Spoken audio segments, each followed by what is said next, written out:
tal? Muy buenas noches, bienvenidos al Cascabel en 13TV. Bueno, Carles Puigdemont fulminó, como saben, a uno de sus consejeros, concretamente el de Empresa, por dudar en unas declaraciones a la prensa de la viabilidad de ese referéndum ilegal del próximo 1 de octubre. La prueba del presidente de la Generalitat no ha sentado bien a los exconsejeros, también condenados precisamente por la anterior consulta ilegal. Me refiero a Francesc Homs, a Joan Ortega, quienes se consideran además amigos del destituido y no comparten esa decisión de Puigdemont. Homs ha llegado a escribir incluso en Twitter que está hasta los huevos. Hombre, este es un momento oportuno para responderle con mucha ironía que hasta ahí estamos el resto de los ciudadanos, con esta locura, con esta espiral tensa e incierta a la que están conduciendo a Cataluña y al resto de España. Hasta los güitos de ver que, lejos de frenar ese desafío, lo están incrementando, como han hecho hoy. Hoy han presentado la futura ley del referéndum. Una ley que dicen que va a ser ley suprema, que va a prevalecer, señalan, por encima de cualquier otra ley que pueda contradecirla, como por ejemplo la ley de leyes, la Constitución, de tal forma que una vez sea aprobada, el Tribunal Constitucional, según ese libre albedrío testicular separatista, no tiene nada que decir, ni que decidir en Cataluña. El desafío, por tanto, se extrema y los separatistas no se detienen. Y a todo esto Pedro Sánchez insta a Rajoy a que abra ya un diálogo con Puigdemont, como si este y quienes le acompañan en ese viaje separatista quisieran hablar de algo, quisieran dialogar de algo que no sea ya la independencia o la ruptura con España. Esta es la situación, a menos de 3 meses, para esa consulta ilegal. No tienen urnas, no tienen censo, pero hoy han insistido en que las van a tener. Y además, el magma separatista ha dejado claro que da igual cuántos ciudadanos voten el 1 de octubre. Si hay un solo voto de diferencia favorable a la independencia, el 2 de octubre van a proclamar la República Independiente de Cataluña. Esperemos que sea como mucho la declaración de la República Independiente de la casa de cada uno de ellos. En fin, esta noche me van a acompañar en el Cascabel Jaime González, Ketty Garat, Chencho Arias, Paco Rosell, Maripau Domínguez y José Luis Benayas. Jaime González, buenas noches. Todo es bueno en estos casos. Las vacas son listas. Hombre, claro que son listas. El calentamiento de la cabeza es lo peor que le puede pasar a uno. Y entonces lo ponen a refrigerar. A otros el sol les está dando de lleno y toman decisiones como la que hemos visto hoy en alguna parte de España. Pero eso es por el sol. Por ahí en el noreste. Por ahí por el noreste, claro, concretamente. Claro. Bueno, Ketty Garat, buenas noches. Bienvenida, Ketty. ¿Cómo llevamos el embarazo? ¿Bien? Divinamente, ya lo ves. Eso es lo más importante. Eso es lo más importante. Muchas gracias. Embajador Chencho Arias, buenas noches. Hola. ¿Se habrá quedado usted pasmado viendo a estos dos paisanos de Corea del Norte, esos dos chavalines? ¿Cómo son las dictaduras, verdad? Tenemos el país más poderoso del mundo. Y la otra diciendo, oye, que a lo mejor estalle una guerra, qué bien, yupi, bien, una guerra nuclear con Estados Unidos, qué maravilla. Con el lavado de cerebro más grande probablemente de la historia. Sí, sí. Pero vamos, el cerebro, no tienen cerebro, estos son máquinas sumisas. Llevan 2 generaciones lavándole el cerebro. Qué pena. Qué engañaditos están, qué engañaditos están.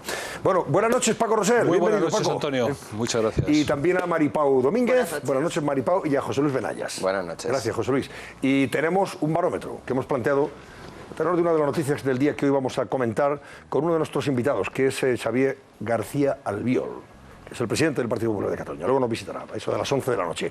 Pregunta que planteamos. Venga, vamos con ello. Pues sí, porque después de que hoy haya presentado Puigdemont esa ley para tratar de hacer algo normal, ese referéndum separatista, les queremos preguntar a nuestros espectadores. Y nuestro barómetro trata hoy de esto. El primer problema de España es el desafío separatista catalán. Ahí lo tienen, pueden llamar al 905-855-001 si están a favor, si creen que ese primer problema de España sea ese desafío separatista, o al 905-855-002 si piensan lo contrario. Pueden llamar durante toda la noche. 11:37 de la noche. La vida pasa muy rápido y un segundo puede cambiarlo absolutamente todo. Y el tiempo que dura un segundo, un accidente de tráfico puede cambiar tu vida por completo y para siempre. Cuando conducimos, un gesto como cambiar, por ejemplo, la radio, adelantar sin mantener la distancia de seguridad o el consumo de alcohol y otras drogas puede ser fatal.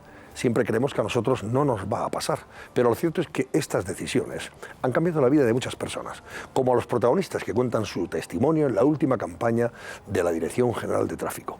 3 historias contadas para evitar que otros lo repitan. Al volante un segundo es una vida y no te puedes permitir cambiarla ni perderla. Ya saben, un mensaje de la DGT. Bueno, ¿cómo está ese barómetro a esta hora de la noche?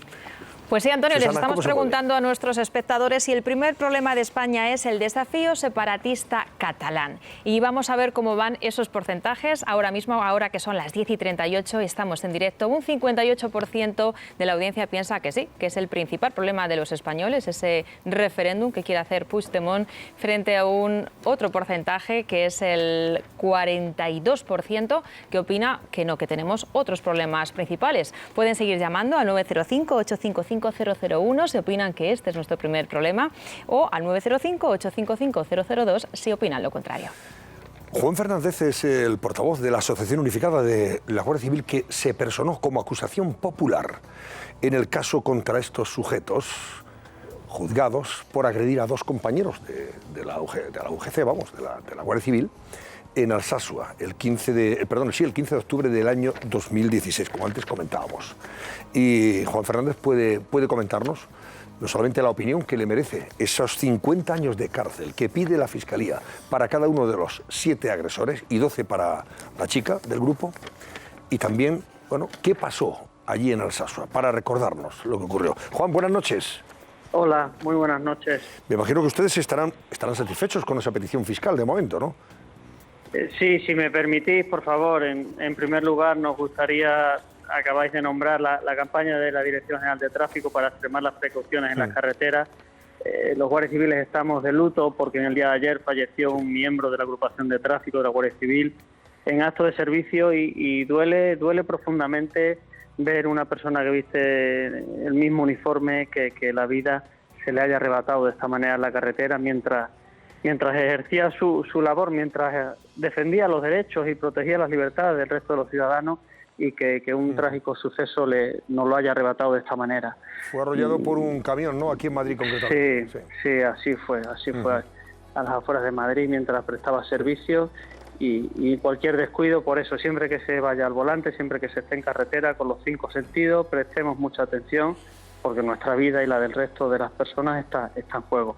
Pues nos unimos a ese pésame a la familia, a su viuda y a su hijo, por supuesto que sí. Muchas gracias.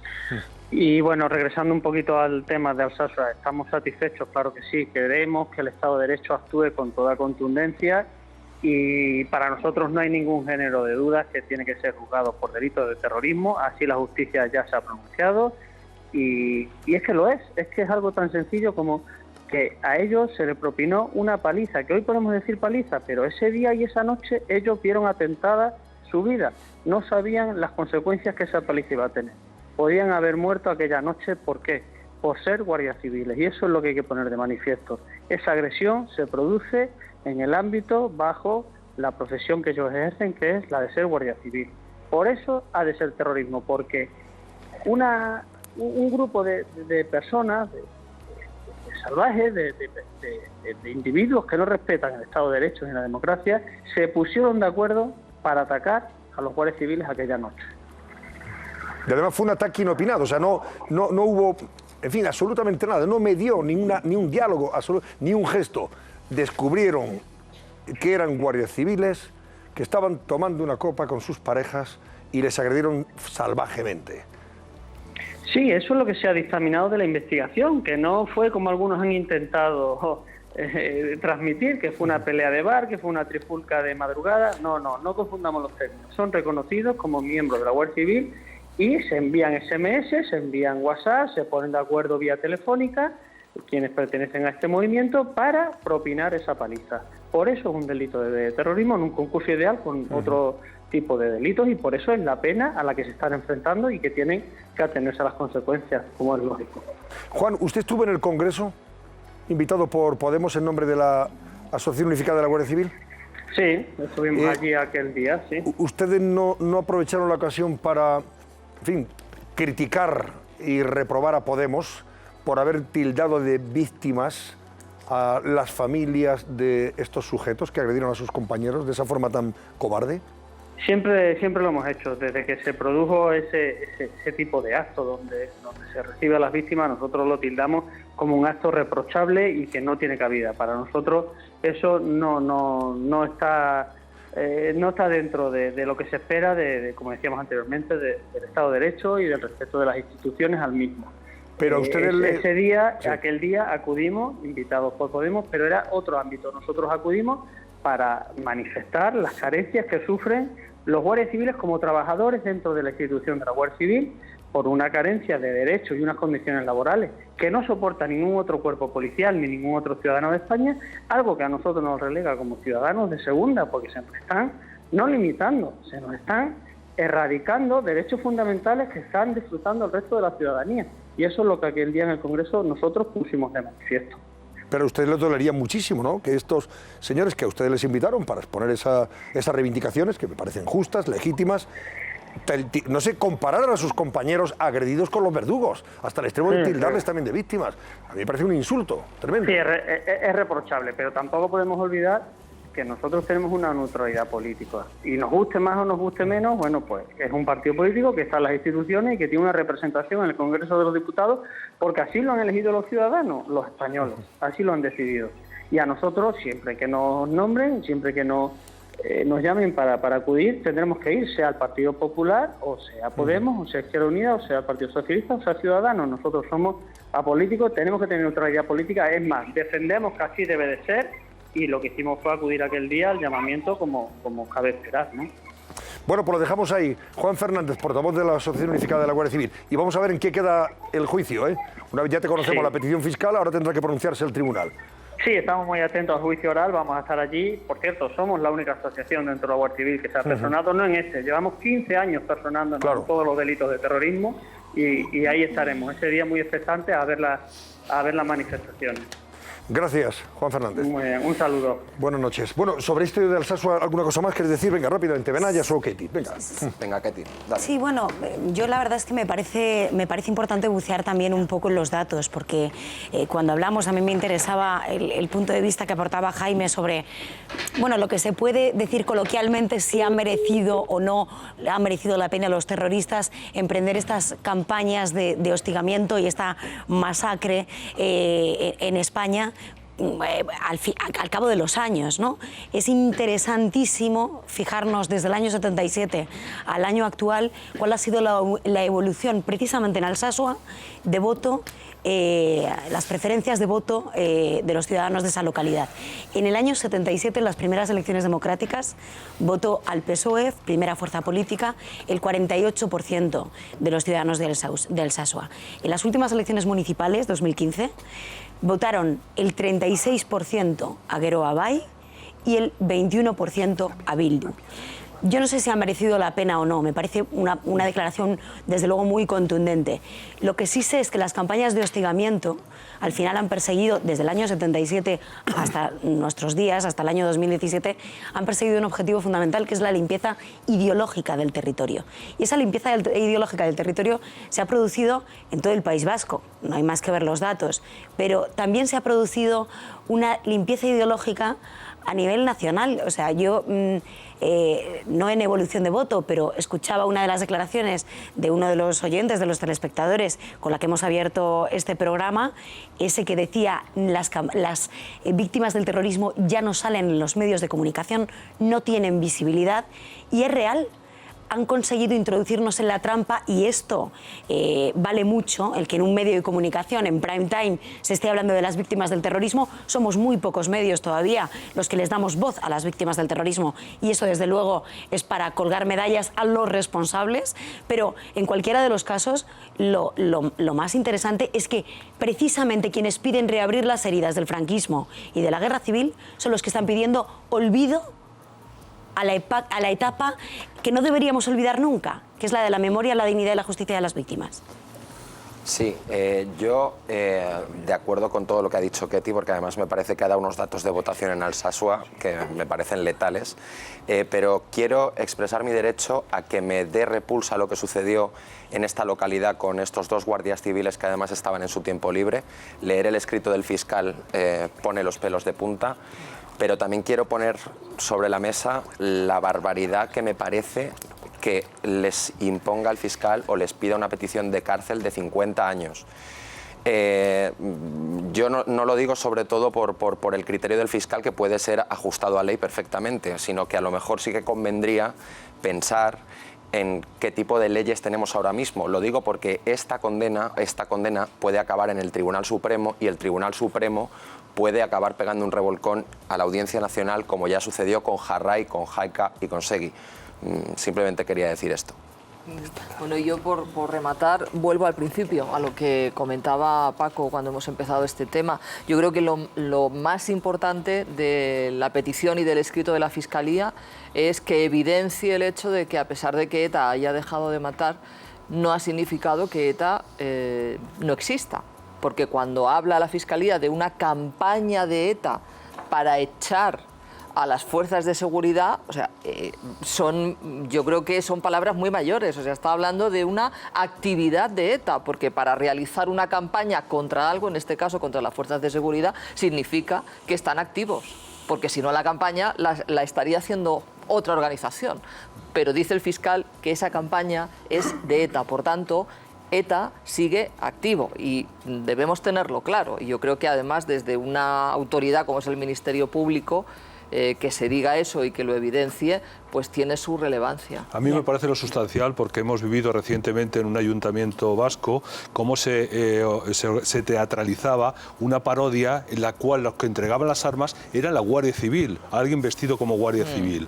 Y eso es importante. Es verdad el dato que ha dado Ketty, ¿no?, sobre cómo se transforma electoralmente, pero yo que creo que eso se produce también porque se ha hecho dejación por parte de muchos constitucionalistas de un discurso, han renunciado. Entonces, espacio vacío, han ido ganando ese terreno de tal forma que, si hace algunos años decíamos, recordando el célebre poema de Becker, que solo se quedan nuestros muertos, ahora estamos en otro problema, es que solo se quedan nuestras víctimas, que efectivamente están condenadas al silencio, solamente salen en actos oficiales, como el que se vivió el otro día en el Congreso de los Diputados, que tiene su valor, tiene su importancia, pero no es eso, no es de ese toque de oficialidad, sino han estado en la calle defendiendo no solamente a las personas, a las víctimas del terrorismo, sino defendiendo la democracia española, que eso es fundamental. Es decir, la democracia española tiene un compromiso, y ahora estábamos celebrando el 40 aniversario, un compromiso con todas estas personas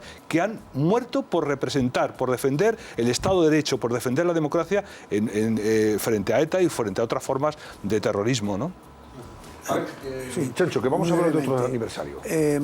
Pensar que ETA ha perdido, que ha sido arrasada políticamente, yo creo que es altamente cuestionable. No es así. Si vemos la composición de muchos órganos vascos, pues ETA está ahí fuertemente representada. La reacción de una buena parte de la sociedad vasca ante lo que ha ocurrido en Alsasua también muestra que la influencia de ETA sigue siendo muy fuerte. Y está bien que el fiscal haya pedido una pena severa.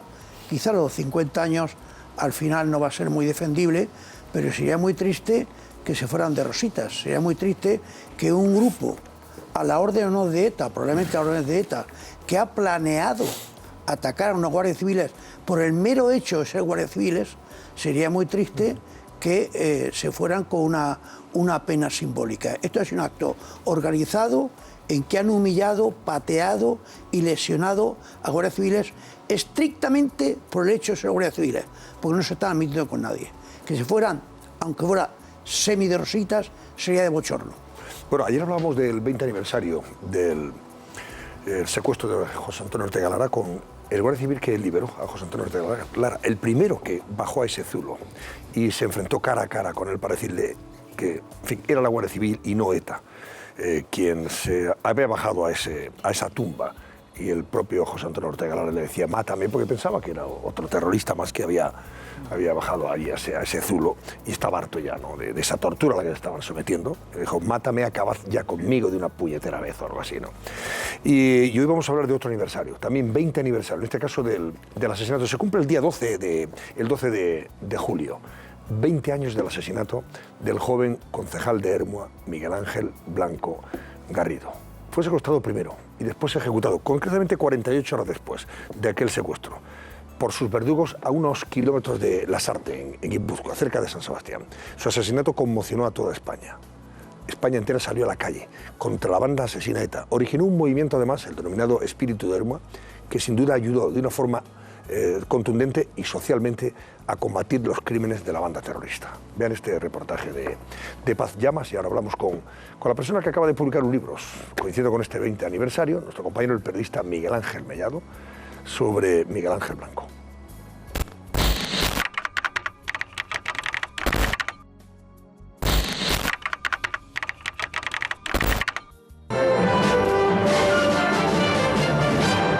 Hola, muy buenas tardes de nuevo, señoras y señores. Como les adelantábamos hace unos instantes a través de la primera de Televisión Española, una persona ha aparecido muerta en Lasarte con un tiro en la cabeza. Seguro que es Miguel Ángel Blanco Garrido la persona que ha sido encontrada con un tiro en la cabeza en Lasarte, pero no está muerto, todavía mantiene las constantes vitales. ¿Se acuerdan, verdad? España llevaba 3 días con el corazón en un puño. El joven concejal de Ermua, Miguel Ángel Blanco, faltaba de su casa desde el 10 de julio. ETA lo había secuestrado. La banda terrorista todavía se revolvía de rabia tras la liberación de José Antonio Ortega Lara y los 4 etarras detenidos. Horas después del secuestro del concejal de Ermua, ETA emitió un comunicado a través de la radio Egin Irratia, asegurando que si antes de las 16 horas del sábado, día 12, el gobierno presidido por José María Aznar no llevaba a cabo el acercamiento de los presos, ejecutarían a Blanco. Pero el gobierno fue inflexible y a las 16 horas de aquel caluroso sábado, el etarra Francisco Javier García Gaztelu Chapote, viendo que sus exigencias no se habían cumplido, disparó a bocajarro 2 tiros. Pero el concejal no murió en el acto. 2 personas que caminaban por el campo en Azocaba encontraron su cuerpo aún con vida. Miguel Ángel Blanco murió a las 5 de la madrugada del 13 de julio en el Hospital Nuestra Señora de Aránzazu, en San Sebastián.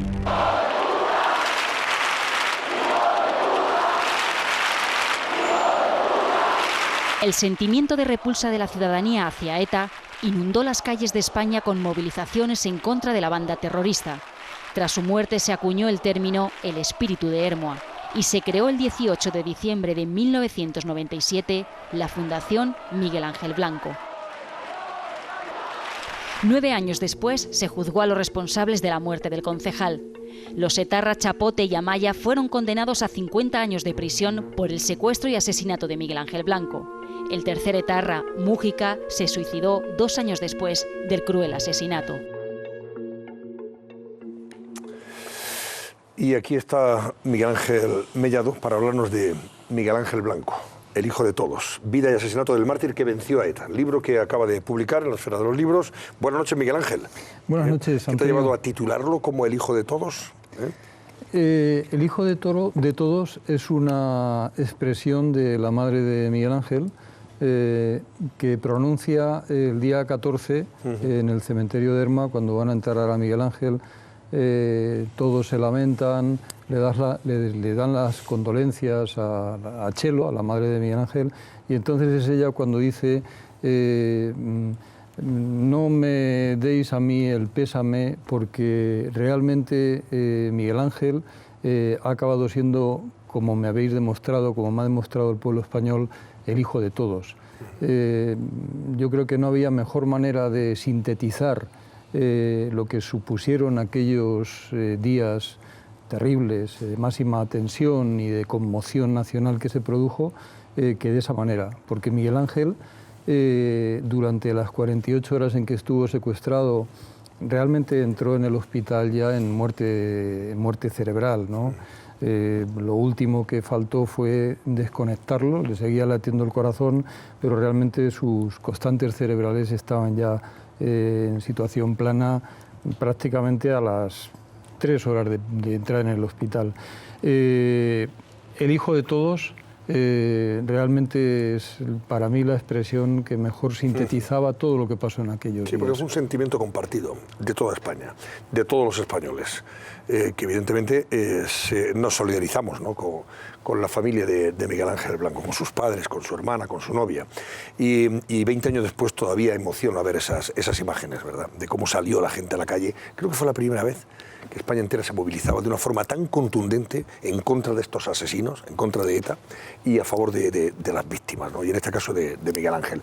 ¿Por qué eligen a Miguel Ángel Blanco los terroristas de ETA? Él era un simple concejal de Ermua, de un pueblo de Ermua, un chaval, ¿no? Yo creo que, en fin,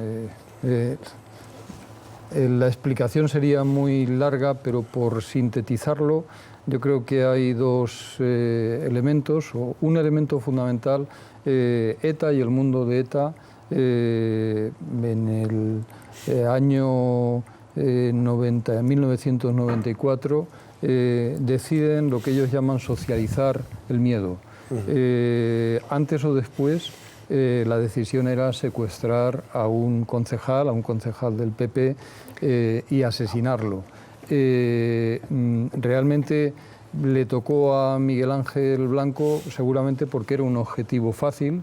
Por supuesto no llevaba protección, porque la protección llegó precisamente después del asesinato de Miguel Ángel, se extendió masivamente entre los concejales. Era un chico muy metódico, lo tenían perfectamente controlado, ¿no? Controlado, con las coordenadas. ¿Por qué lo eligieron a él? Sí me gustaría aclarar que no hubo una consecuencia, no fue una consecuencia de la liberación de Ortega Lara, porque como demuestro en el libro, lo investigué al menos, su asesino Chapote visita Eibar, que es el lugar donde secuestran a Miguel Ángel, que es una población que se encuentra muy próxima a Hermoa, a finales de junio. La decisión de secuestrar a Miguel Ángel ya estaba tomada, ¿no? El 1 de julio, precisamente, viendo el reportaje que nos poníais y lo que tú mismo decías, Miguel Ángel el 1 de julio está comiendo con su madre. Él comía casi todos los días en Hermoa al salir del trabajo. En la primera parte de su jornada volvía a Hermoa y comía con su madre.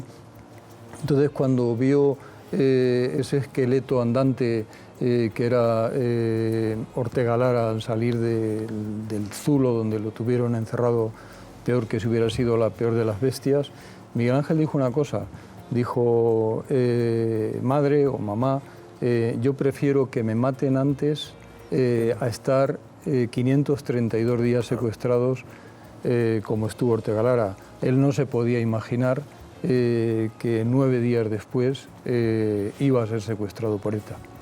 Pero tú narras en el libro, en El hijo de todos, las horas amargas, esa cuenta atrás de un asesinato anunciado, porque nos temíamos lo peor a pesar de esa contundencia con la que España se manifiesta, se echa a la calle para pedir su liberación y pedirle a ETA que no lo asesine. ¿Hubo en algún momento, tenor de lo que has investigado, Miguel Ángel, dudas en sus captores, en los criminales, decir, ¿qué hacemos? ¿Lo ponemos en libertad? ¿Lo asesinamos? ¿Mantenemos el secuestro? ¿No cumplimos el plazo? Porque ellos dan un plazo, ¿no? Evidentemente, al gobierno de Aznar. El asesinato de Miguel Ángel fue la historia de una muerte anunciada.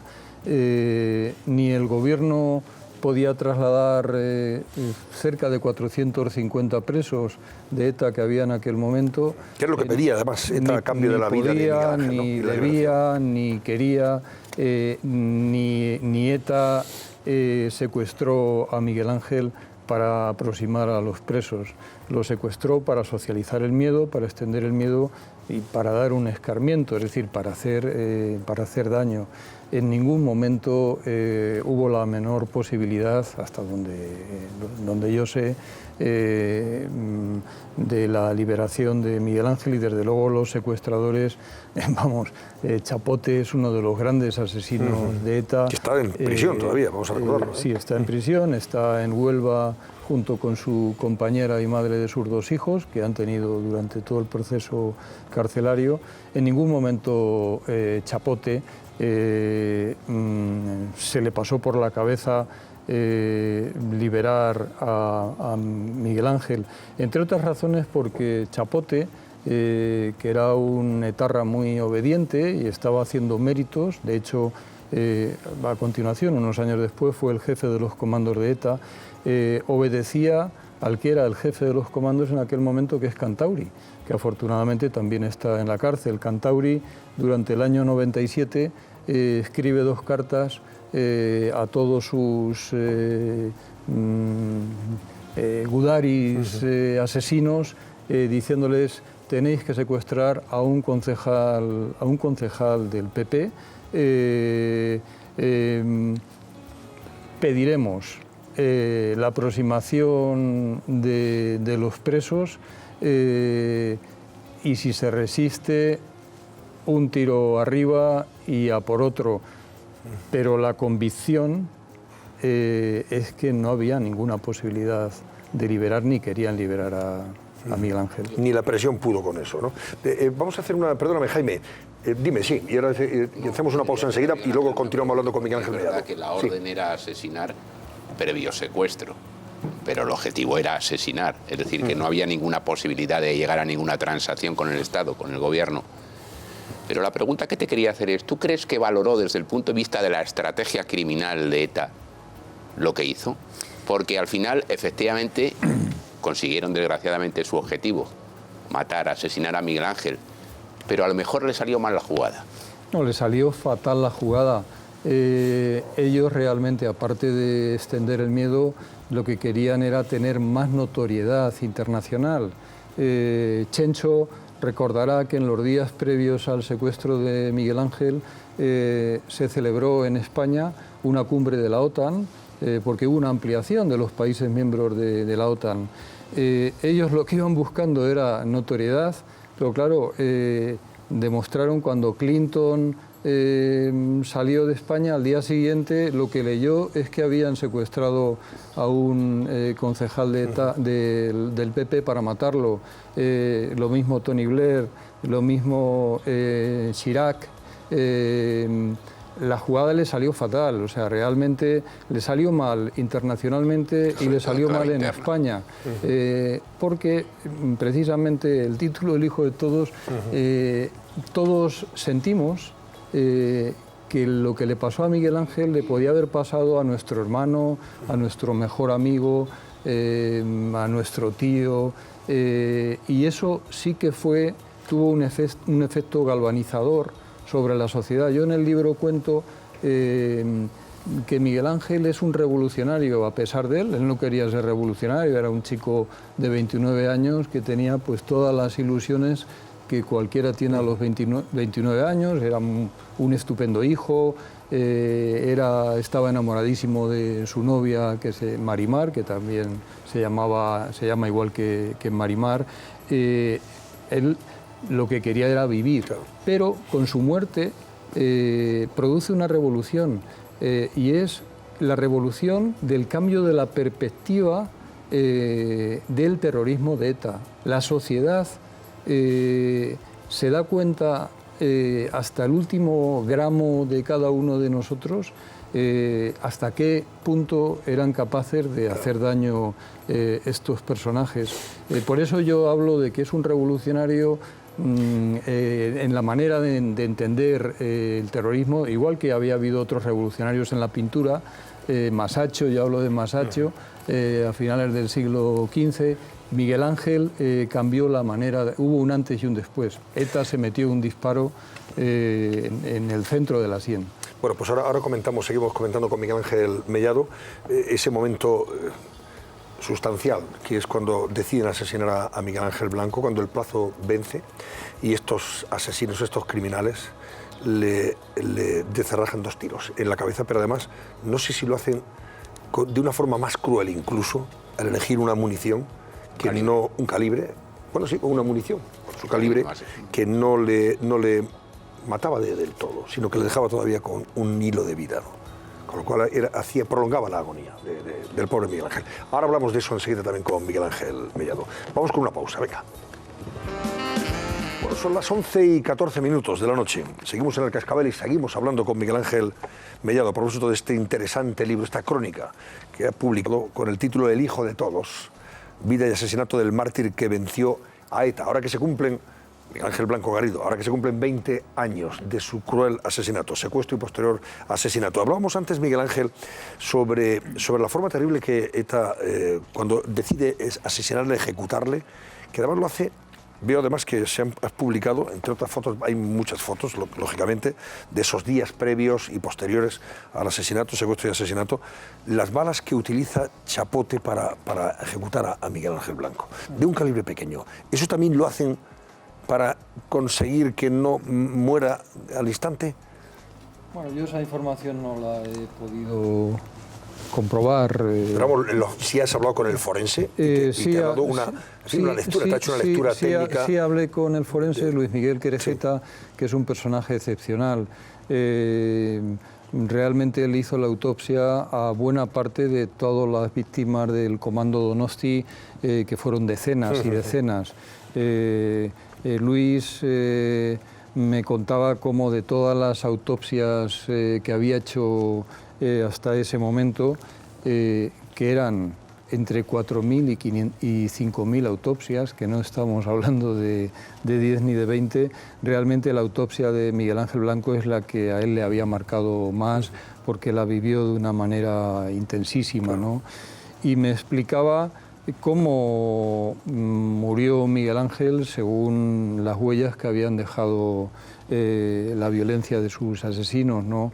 De esos 2 disparos que recibió en la cabeza, realizados con una pistola Beretta del calibre 22. Chapote era conocido en círculos de la policía como el maestro del tiro en la nuca. Los forenses como Luis Miguel Querejeta sabían perfectamente cuándo la víctima había fallecido al instante o no. Había fallecido por un disparo de Chapote, porque era un maestro del disparo en la nuca. Es terrible hablar en estos términos cuando los que morían eran personas inocentes. Personas inocentes todas. Entonces Miguel Ángel recibe 2 disparos,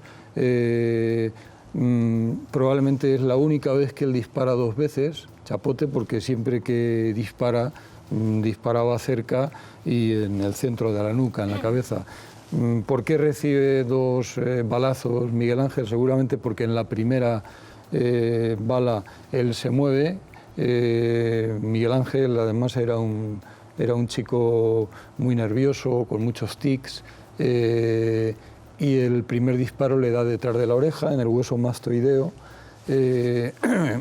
Seguramente, me explicaba Querejeta, le produjo una conmoción instantánea, mucho dolor, pero si solamente hubiera sufrido ese disparo no habría muerto.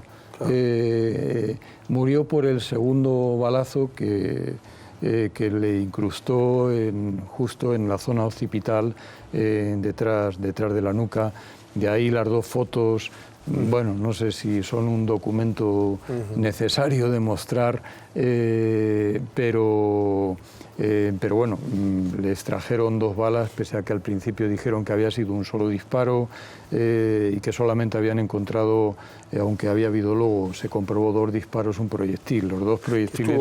me parece que fue un día lo que hasta que se certificó su muerte fue un día. Sí, en el momento que le descubren el cadáver hasta la certificación de su fallecimiento. Él entró al hospital... El día 12-13, ¿no? Él entró al hospital la tarde del día 12, sobre las 5:30 de la tarde, y realmente a las pocas horas ya estaba en muerte cerebral y le desconectaron en la madrugada del día 13, aunque en el parte del fallecimiento aparece a las 11 de la mañana.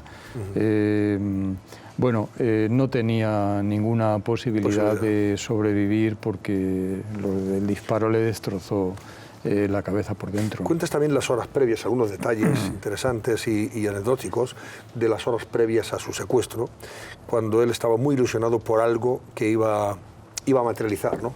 Sí, hablábamos antes de que cómo era Miguel Ángel. Miguel Ángel era un chico con 29 años lleno de ilusión, que le gustaba la vida, que le gustaba divertirse. Tenía un grupo musical que se llamaba Póker, muy conocido en toda la zona de Vizcaya y Guipúzcoa, muy lector, le gustaba leer la Biblia, muy amante de su madre. Lógicamente a él no lo matan por todo eso, lo matan porque da un paso al frente, y en el año 1995, 3 días o 4 días después del asesinato de Gregorio Ordóñez, que fue en enero del 95, él decide con 27 años pedir el ingreso en el Partido Popular. Miguel Ángel Blanco era muy mal ejemplo para la sociedad normal del País Vasco, y es precisamente una de las razones por las que a él lo asesinan, porque un chico joven, comprometido, ¿verdad? Con valores, comprometido, con valores, vasco, porque él nació en Ermua. Él decía, yo soy tan vasco como ellos, claro. ¿Por qué no voy a defender mi libertad? Por eso lo asesinan a él, evidentemente, ¿no? Entonces el día 8, con sus ganas de vivir, es el último 8 de julio, es el último pleno al que asiste, 8 de julio de 1997.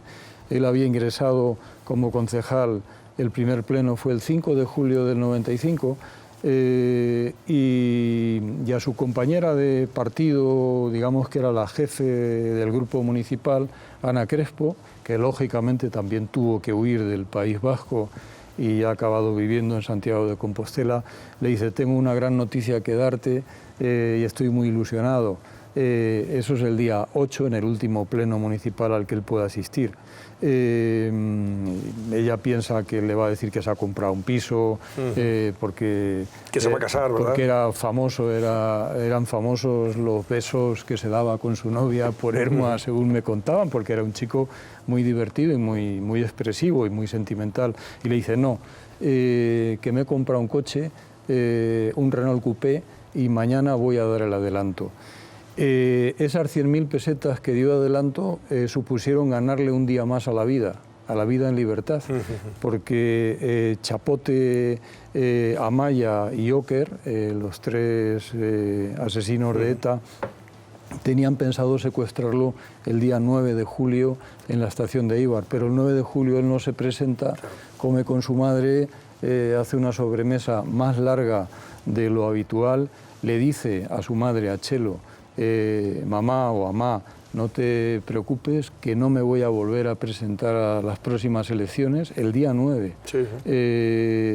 Yo creo que él pensaba seguir en política, porque era un chico muy comprometido, pero a una madre, si hay que engañarla, se la engaña, ¿no? Por supuesto. Por una razón buena, que es su tranquilidad.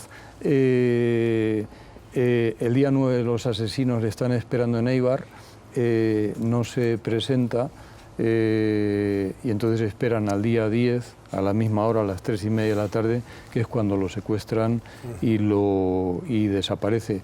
Él da las 100.000 pesetas, no puede estrenar el coche, ese coche circula por Madrid ahora, aparca en el parking del Congreso de los Diputados, y quien lo conduce es su hermana Marimar Blanco. Bueno, es interesante lo que relata y refleja y recoge en su libro Miguel Ángel Mellado, sobre Miguel Ángel Blanco. Por cierto, se le está recordando, al hilo de este 20 aniversario, se le está recordando a Miguel Ángel Blanco en muchos sitios de España, y se le recuerda y se lo homenajea. De aquí hasta el día 12 así va a ser, ¿no? En muchas partes, menos allí donde, por cierto, la miseria política ha encontrado arraigo, desgraciadamente. Por ejemplo, en ciudades tan amables, con gente tan extraordinaria como Cádiz. Pero claro, ahí tienes el grupo municipal de Podemos que no quería que Miguel Ángel Blanco quedara inmortalizado en una de sus calles. Felizmente los votos del Partido Popular, del PSOE y de Ciudadanos fueron determinantes. Y sí va a tener una calle Miguel Ángel Blanco también en Cádiz. El concejal de Podemos, David Navarro, defendió la abstención de su grupo, del grupo de Kichi. Y fíjense ustedes qué argumentos utiliza.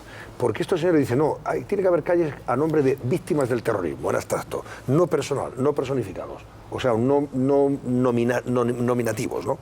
Y además utiliza el caso de una rotonda que ya se le puso a unos el nombre de Alberto Jiménez Becerril y de su mujer Asten en Cádiz, y este sujeto, que no tiene tiene calificativos más lamentables, pero vamos a dejarlo ahí. Este dice que, claro, a este se le pone una rotonda en Cádiz porque era un concejal del PP, no porque fueron asesinados por la banda terrorista ETA en Sevilla. Escúchenle. Todas, pero ustedes, en el año 2008, si no recuerdo mal, en el 2009, perdón, rotularon una rotonda en Cádiz, y en vez de rotularla como víctimas del terrorismo, que por aquel entonces seguía ejerciendo su política terrorista y asesina la banda terrorista, pues en vez de rotularla con víctimas del terrorismo, la rotulan ustedes con el nombre del matrimonio Jiménez Becerril, que era Jiménez Becerril, que eran concejales, que eran... ¿Puedo? Que era concejal del PP. Y por la misma razón dice, como era concejal Miguel Ángel Blanco, del PP no se le puede dar una calle. Qué miserables, ¿no, Paco? Sí, la verdad es que, bueno, yo en primer lugar... Hay que ser miserables y ratas. Si me permites, quiero felicitar porque el libro de Miguel Ángel Mellado me parece un libro extraordinario, propio de un periodista del rigor de Miguel Ángel. Es una crónica periodística extraordinaria. Yo tuve la suerte de asistir a la presentación del libro en la que estuvo Jaime Mayor Oreja, que era el ministro de Interior en aquel momento, y Carlos Tutorica, que era el alcalde de Ermua, y la verdad es que, aparte de los familiares del propio Miguel Ángel Blanco, es decir, Miguel Ángel Blanco fue un icono, fue el hijo de todos, como significaba su madre, pero era un icono entonces que permitió, y yo creo que fue desencadenó un movimiento junto a la liberación de Ortega Lara, que yo creo que desató el final de ETA, precipitó el final de ETA, porque evidentemente las manifestaciones populares hicieron que incluso partidos que vivían de recoger las nueces del nogal, pues tuvieron que replantearse su posición y se fueron arrastrados por esta ola de solidaridad y de protesta contra el propio terrorismo. El propio Miguel Ángel Blanco fue un icono en aquel momento y sigue siendo ahora. Sigue siendo ahora. Y por eso hay que ver la mezquindad que estamos viendo, el testimonio de lo que ha ocurrido en Cádiz, pero también en Jerez. Sí, en Jerez quiero ir también. Claro, es que hablar de víctimas del terrorismo en general... pues está bien, pero es decir nada. Y a las víctimas del terrorismo hay que llamarlas por su nombre. Es decir, ¿cuál fue el problema de Miguel Ángel Blanco? Es que lo ha resumido muy bien Miguel Ángel Mellado, que era un icono de una juventud que se rebelaba contra una situación en el País Vasco. Y que tuvo la valentía su propia normalidad de chico joven con aspiraciones lo consideraba, frente al terrorismo de ETA y frente a ETA, un ser extraordinario. Y esto hizo que fuera un icono para ello. Y en el caso de ahora se pretende sepultar bajo víctimas del terrorismo y anular su nombre. Es decir, a Alberto Jiménez Becerril y a Ascensión, su mujer, los asesinaron por ser concejales del Ayuntamiento de Sevilla, en un callejón oscuro cerca de la Catedral de Sevilla, como asesinaron a Miguel Ángel Blanco. Y hay que ponerle el nombre y reconocerlo. Y muchos de aquellos que muestran cierta complicidad con los terroristas quieren ahora enterrar también de esta manera mezquina la imagen y el valor y la entrega que tuvieron todos ellos y otros muchos concejales del Partido Socialista, jueces, abogados, empresarios, es decir, una lista interminable que hay que recordarlas de uno en uno. Y el ejercicio, el homenaje es ponerles su nombre, no hablar en general de víctimas del terrorismo, como si fuera una epidemia que hubiera desatado por general a una parte del pueblo español. Hay que decir una cosa también de Podemos, porque se erigen en los herederos de la peor circunstancia. Hay que recordar que hace, creo, aproximadamente 2 años, quien protagoniza el espectáculo más esperpéntico en un aniversario precisamente de la ejecución de Miguel Ángel Blanco es Xavier Miquel Errekondo. ¿Os acordáis de ese portavoz de Amaiur que se niega sistemáticamente en rueda de prensa en el Congreso en el día del aniversario a condenar, como no podía ser de otra manera, por parte del brazo político de ETA en el Congreso representado, a condenar esa ejecución? Podemos estar erigiendo en herederos del brazo político de ETA, de los que han ejercido precisamente de políticos de la banda terrorista, con lo cual hay que poner a la gente en su lugar. Yo simplemente, una cuestión sobre esto, que 2 décadas después, y perdonadme el fatalismo, que 2 décadas después de esa ejecución sucedan estas cosas, yo no sé, desde luego Miguel Ángel Blanco fue el hijo de todos, pero no sé si lo sigue siendo. Y creo que el espíritu de Ermua, que tan revolucionario incluso para los que éramos muy pequeños entonces, fue, y para los que hemos investigado algo, leído o visto, o nos hemos preocupado algo, nos sigue emocionando. Creo que eso es muy minoritario a día de hoy, por desgracia, en la sociedad española, y que contribuye precisamente a meter en un cajón del olvido a las víctimas del terrorismo. A ver, Chencho, que tenemos que ir a hacer una Miguel Ángel Mellado ha dado en el clavo al decir que este era un mal ejemplo. Una persona como él, sana, joven, valiente, que se mete en el PP y planta cara, esto para un gran sector de la sociedad vasca era un mal ejemplo porque podía ser imitado. Y como hemos visto, y se ve incluso en la novela Patria, una parte importante de la sociedad vasca tenía una cobardía enorme. que quizá hubiese ocurrido en Andalucía o en Extremadura, pero ahí ocurrió. Y este era un mal ejemplo. Bueno, 30 segundos, pero 30 segundos Jaime y 30 segundos Maripaca, voy a pedir la palabra y nos vamos a publicidad. Me parece un acierto el título del libro. No solamente el título, sino el contenido del libro. Me parece apasionante. Pero el hijo de todos, yo añadiría, el hijo de todos los padres buenos. Porque en este país ha habido y hay todavía padres malos. Es decir, no es hijo de todos. Es hijo de la gente que tiene corazón, que tiene sensibilidad y que tiene alma. Tú decías que marcó un antes y un después. Es verdad que supuso un aldabonazo en las conciencias de mucha gente, de muchísima gente, y que aquello fue un clamor impresionante. Pero al poco tiempo, conviene recordarlo, el PNV firmó el Pacto de Estella. Sí, sin duda, sin duda. Firmó el Pacto de Estella. Sin duda. Bueno, Miguel Ángel Mellado, enhorabuena, muchísimas gracias. Al hilo de este aniversario, es muy interesante rememorar aquellos hechos hace 20 años. De Miguel Ángel Blanco habrá un milagro, que es el que se produjo el otro día en el Ayuntamiento de Rentería. Es decir, un alcalde de Bildu hace un homenaje por primera vez a las víctimas, reuniendo a las víctimas. Yo creo que ese es el milagro que hace ese hijo de todos del libro de Miguel Ángel Mellado. Miguel Ángel, gracias, buenas noches. Gracias. Volvemos enseguida, hasta ahora mismo. Y saludamos también a Xavi García Albiol, que nos está esperando por ahí.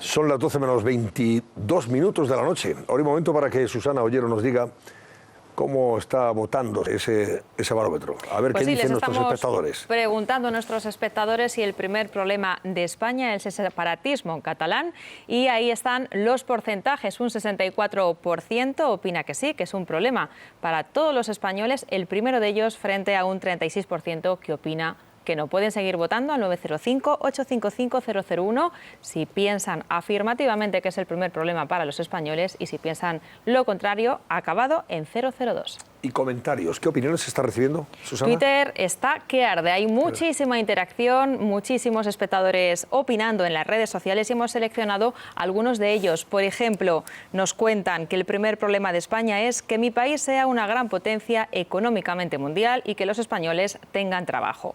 Otro de nuestros espectadores opina que no es el primer problema para España, sino que es la cobardía y la politización de los jueces.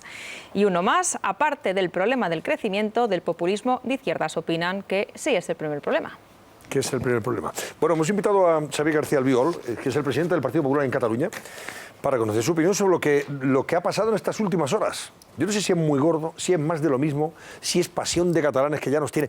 Decía hoy Oms, buenas noches, don Xavier. Buenas noches. Oms decía en uno de sus tuits, a propósito del malestar que le ha causado que Puigdemont destituyera al consejero de empresa por haber dudado de la viabilidad del referéndum del 1 de octubre. Y este decía, bueno, que estaba hasta los mismísimos, permítame usted la expresión, ya son las 11:39, que estaba hasta los huevos. Y claro, nosotros hemos dicho aquí esta noche, pues hombre, hasta ahí estamos todos los españoles en general, incluidos los que viven en Cataluña, ¿eh? Ya estamos hartos de esta deriva, pero ¿hasta dónde quieren ir? Pues ¿Hasta dónde quieren llevarnos? Pues es evidente que lo que pretenden es crear un choque institucional y provocar que el Estado, y yo lo digo de manera muy clara, viendo lo que he visto hoy, que el Estado intervenga a la comunidad autónoma.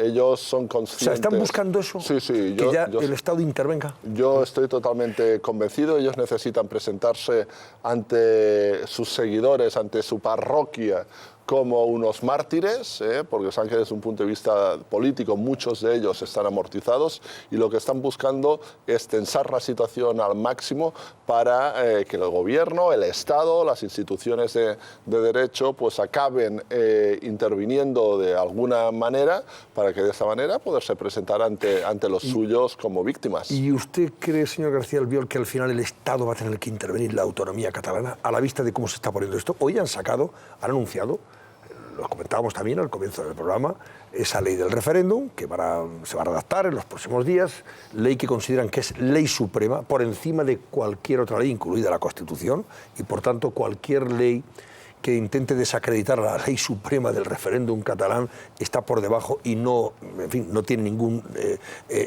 vigor, no va a poder con esa ley, porque así lo han considerado ellos. Y además, pues, te dice que el referéndum pueden votar, no sé, los que quieran. Si son 2, 3, 4, 5, con que haya un voto más a favor de la independencia, al día siguiente te declaran la República Independiente. Ese documento es un despropósito. Pero lo van a redactar, ¿eh? Lo han redactado y probablemente lo presenten en el Parlamento de Cataluña. Lo que sí que podemos tener la absoluta tranquilidad y seguridad es que esa ley no va a entrar en vigor ni un solo minuto, no va a tener ni un minuto. ¿Por qué? ¿Cómo se va a frenar esa ley? Por parte del Estado de Derecho, del Gobierno y de las instituciones democráticas, pues actuarán presentando los recursos correspondientes para que quien tiene la competencia, que es el Tribunal Constitucional, no permita la vigencia de esa ley. Pero esa ley, y tú lo apuntabas, es cierto, contempla disparates como, por ejemplo, que una vez entre en vigor, hipotéticamente entre en vigor, todas aquellas normas que sean contradictorias con la misma quedarán expulsadas del ordenamiento jurídico. Esto significa que tanto la Constitución como el propio Estatuto de Autonomía de Cataluña quedarán sin vigor teóricamente en Cataluña. Todas esas circunstancias ponen en evidencia el grado de locura política en que están instalados esta gente. Ellos son muy conscientes de que ese referéndum no se va a celebrar y tienen la absoluta seguridad de que la respuesta por parte del Estado y por parte de las instituciones va a ser proporcional y sobre todo gradual, porque hoy lo que se ha cometido es un paso más allá. Hasta ahora estaban situados en las palabras, ahora no han pasado a los hechos, porque la realidad es que lo que hemos vivido es una escenificación, pero sí que han ido un paso más allá. Y la respuesta de los poderes públicos democráticos, porque tenemos la democracia de nuestro lado, va a ser proporcional y gradual al nivel de irresponsabilidad y de atentado a la democracia y a la libertad que lleven a cabo. Esta noche, al presentar esa ley fraudulenta e ilegal, como en fin ya se le está calificando, el señor Puigdemont ha dicho en ese acto, en el Teatro Nacional de Cataluña, creo que ha sido, ¿no? El 1 de octubre no habrá choque de trenes. Uno de los trenes va a quedar en vía muerta. Se refiere al Estado, diciendo, el Estado aquí no tiene nada que hacer y nosotros vamos a ir adelante. Y al día siguiente vamos además a proclamar la República de Cataluña. Y Isabel de Santa María, la vicepresidenta del Gobierno, con la que usted se va a ver, por cierto, mañana, ha hecho unas declaraciones a la agencia EFE diciendo esta noche que al Estado le bastan 24 horas para parar esa ley del referéndum. Es evidente. En 24 horas. ¿Cómo se para? Pues presentando un recurso por parte del Gobierno o la propia Fiscalía al Tribunal Constitucional y no dando validez a la misma. En estos momentos en Cataluña, yo quiero recordar, puede parecer que no pasan cosas, pero sí que pasan. Tenemos un expresidente de la Generalitat de Cataluña que está inhabilitado.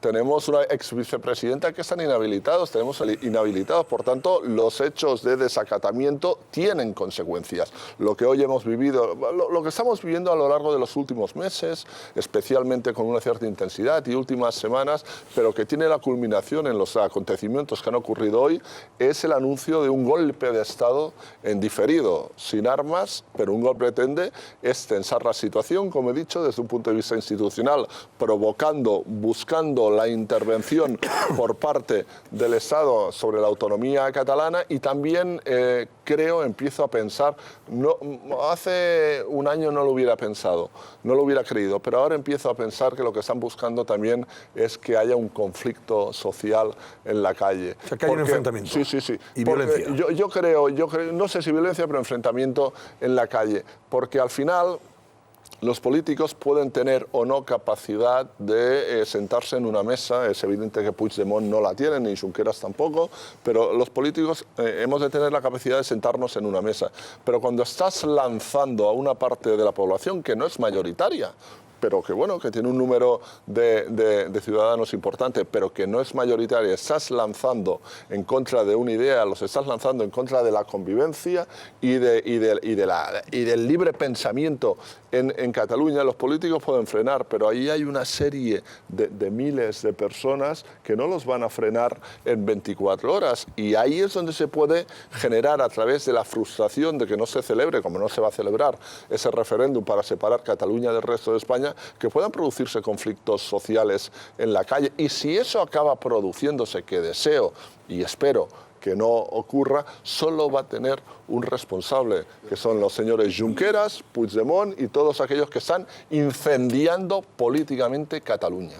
Maripaz Domínguez. Yo creo que lo que está ocurriendo en Cataluña en las últimas horas, como tú comentabas, Antonio, antes, si era más de lo mismo, yo creo que no, yo creo que es incluso un punto de inflexión a peor, ¿no? Aumentar la gravedad. Lo único bueno, que creo que es poco bueno, pero ahí está, es que empieza a hacerse ruido, un ruido que empieza a cuestionar lo que está ocurriendo en Cataluña con el procés, un poquito de ruido.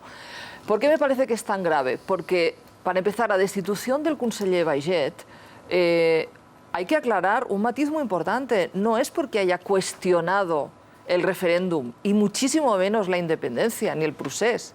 Es porque que ha dicho algo que es muy sensato. Que lo piensan todos. Que es difícil que se lleve a término el referéndum por la fuerza que tiene el Estado español. Es que solo ha dicho eso, es que no es un conseller que haya puesto en duda el procés. Eso para empezar. Y después, claro, hay cosas que contempla la ley del referéndum que son gravísimas. O sea, el censo se lo van a sacar de la chistera como un mago saca un conejo, lo va a hacer el Govern y lo va a validar la sindicatura electoral, que también la crea la ley, que es una ley, como habéis comentado, que es una ley superior y ley suprema, que contra ella no puede ir nada, ¿no? Hombre, claro que puede ir. Pero si el Tribunal Constitucional lo que creen es que se ha cargado la estabilidad democrática en Cataluña, es evidente que el problema va a ir más allá, como apuntaba el señor García Albiol, puede ir más allá de un tema político y judicial. Y luego no olvidemos una cosa importante. El referéndum, al fin y al cabo, para los partidarios, bueno, para el gobierno catalán actual, el referéndum es lo de menos. Porque lo grave es que ha llegado a hacer una declaración pública diciendo que si no se realiza el referéndum no pasa nada, porque igualmente van a declarar la República Independiente de Cataluña. Sin referéndum, o sea, es que les da lo mismo. Yo creo que es una pantomima que al final pueden incluso borrarla de un plumazo, porque si no se licitan las urnas, si no hay funcionarios para el día del referéndum, al final no van a encontrar herramientas suficientes como para celebrar el referéndum. Y ya han avisado de que si no se celebra les va a dar igual. Porque al día siguiente de la no realización del referéndum declararán la independencia de Cataluña. Sí, pero que salga Puigdemont o Junqueras a declarar la independencia al balcón de la Plaza Sant Jaume es como si yo salgo al balcón de mi casa y me autonombro presidente de los Estados Unidos de América. Tiene el mismo valor, ¿no? Pero lo que sí pasa es que habrá mucha gente que le acompañará en ese momento. Serán miles y miles de personas que dirán, sí, usted es el presidente de los Estados Unidos. El problema es ese conflicto social que yo en estos momentos estoy convencido que es lo que están intentando, o una de las cosas que están intentando llevar a cabo. A mí me sorprende cómo aún hay una parte de la sociedad catalana que compra un discurso que es una auténtica falacia, porque claro, no se puede estar apuntando y no se puede estar instando constantemente a la democracia, a la libertad, cuando las prácticas que están poniendo encima de la mesa en estos momentos el gobierno de Cataluña son prácticas de regímenes más propios, como por ejemplo el de Venezuela, de Maduro, de Nicolás Maduro, ¿no? Porque lo que estamos viendo en Cataluña es que no tiene precedentes, en ningún país civilizado. Claro, cuando se habla y cuando se insulta constantemente, porque cuando se está diciendo por parte de los independentistas que España es un país que no tiene democracia, España es un país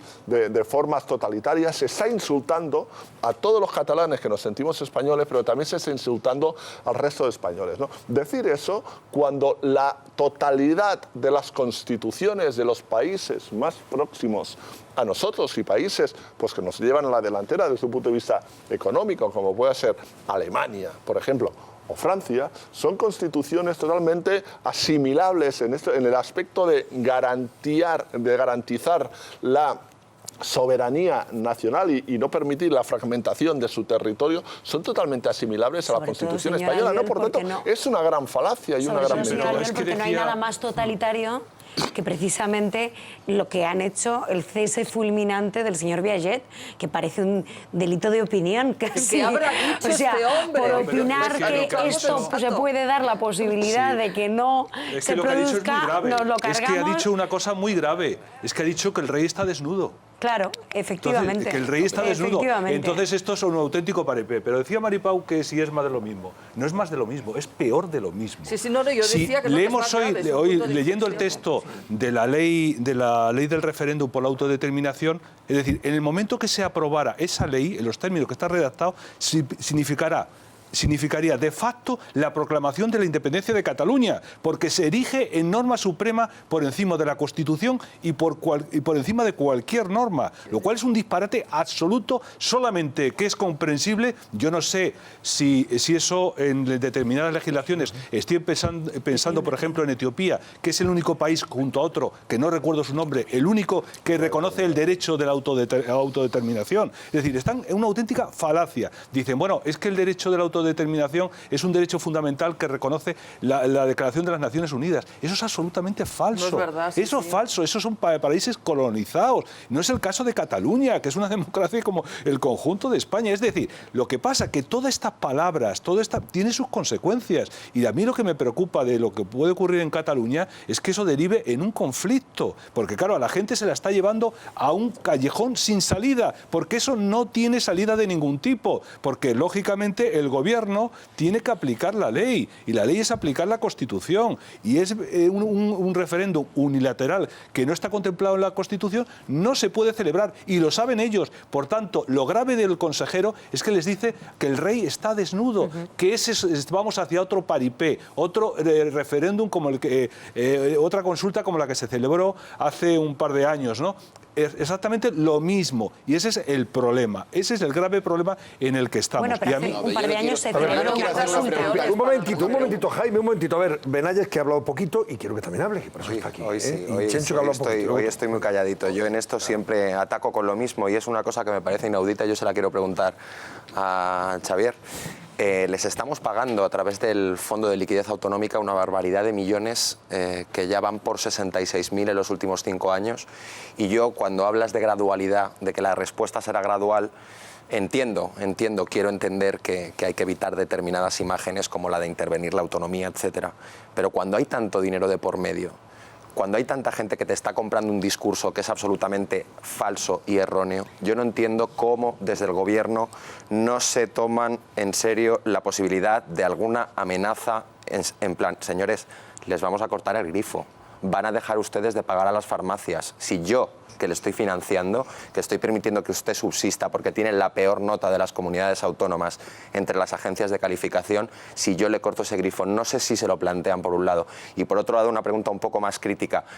¿Qué alternativa les están ofreciendo ustedes desde el Partido Popular y desde otras formaciones constitucionalistas para que se queden, para que se quieran quedar? Porque yo tengo la impresión de que hay 2 millones de personas que ya no son españolas, que ya han desconectado. Y me parece esto el mayor problema que hay.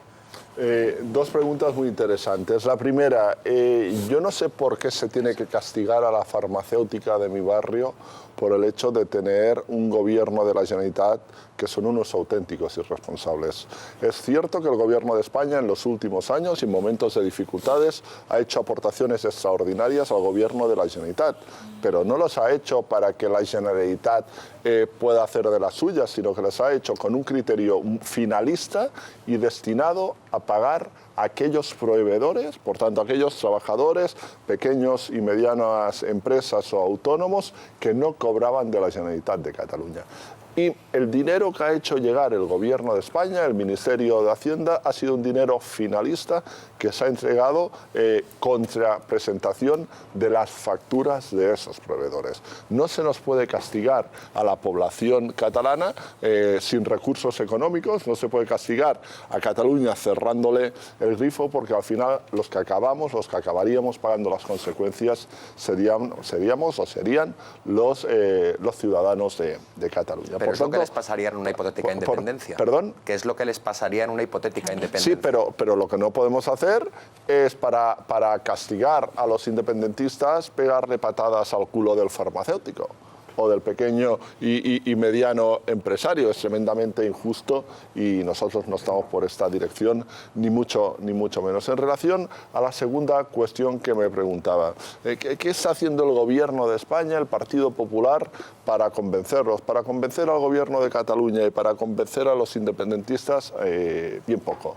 Porque el Gobierno de Cataluña está instalado en la radicalidad y esos 2 millones de independentistas, pues no es una cuestión racional, es una cuestión irracional que por mucho que se pudiera conseguir una gran negociación a favor de Cataluña, no entrarían en razón política. Lo que sigue está haciendo el Gobierno de España es dirigirse de manera constante y semanal al conjunto de la sociedad catalana, al resto de catalanes y al resto de entidades, asociaciones y colectivos que forman parte también del tejido económico y social de Cataluña. No hace mucho, hace unos 3 o 4 meses, el presidente del Gobierno presentó el proyecto de infraestructuras en Barcelona. Y lo presentó delante de 700 u 800 personas con el gran enfado del Gobierno de la Generalitat, porque no había sido el Gobierno de la Generalitat el interlocutor en este caso. Pues bien, lo que está haciendo el Gobierno de España es, dado que estamos en manos en Cataluña de un gobierno de unos irresponsables, interactuar directamente con la sociedad catalana. Es lo que tiene que hacer y es lo que está haciendo y es lo que tiene que hacer en el futuro. Yo quería hacer la siguiente pregunta, porque ahora tenemos todos la mirada puesta en el famoso... Venga, Jaime, sí. Venga. En el famoso 1 de octubre, como la anterior vez la tuvimos puesta en el 9 de noviembre. Y esas son fechas que tenemos marcados en el calendario y todos los españoles nos preguntamos, ¿y qué va a pasar al día siguiente? Vale, aceptemos que no va a pasar nada, es decir, que efectivamente no se van a declarar independientes. Eso es una verdad incuestionable.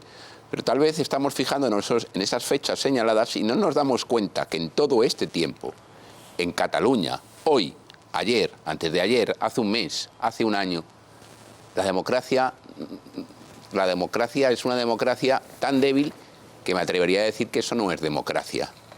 Entonces, si al final todo consiste en que al día siguiente de una fecha señalada en el calendario no pasa nada, pero la matraca continúa porque habrá elecciones generales, porque ganará RC y saldrá el señor Oriol Junqueras y volvemos a empezar, llegará un momento en que lo que habrá que cuestionarse es si efectivamente en Cataluña hay democracia.